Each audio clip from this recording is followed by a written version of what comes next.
Being a kit runner at the 2012 Olympics in London as a teenage athlete, what was that like? That was absolutely phenomenal. They let people, the athletes from the local clubs or grassroots clubs from around the country come and kind of interact with the events and kit carry. Or if you're in taekwondo, you'd help there, or swimming, you'd help there, you know.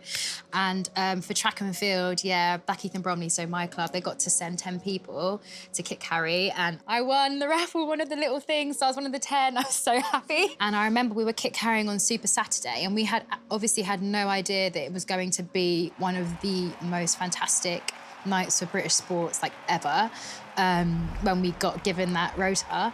And I remember we were literally like just off the finish line when we saw Jess do her like iconic arms out pose, and it was the most incredible environment. Anybody that was there, I can't describe it in words, and I know that sounds so stereotypical, but there is no words to describe the stadium.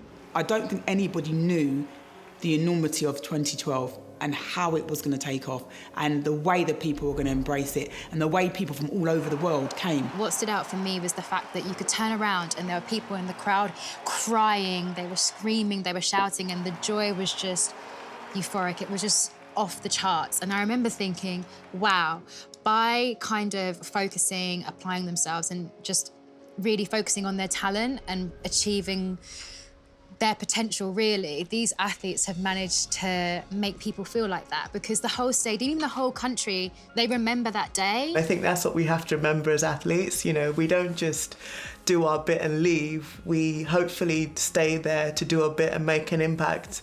And you hope that the other athletes can pick that up and, you know, do their own bit and leave an impact. And that's how the chain of, I suppose, influence goes down. That is the power of sport. Like that moment, I knew that I wanted to be an elite athlete. I was already on my way to doing that at that age. I was already an international, but that just really motivated me to try and just achieve my personal best and fulfill my potential, because you're just able to inspire and empower so many people through an ability that sometimes you might even take for granted, you know? I know that Dina's now taken on that role with great, you know, we've completely great spirit, and I know that there's so many young athletes who will look at her as a hero and will be inspired by her.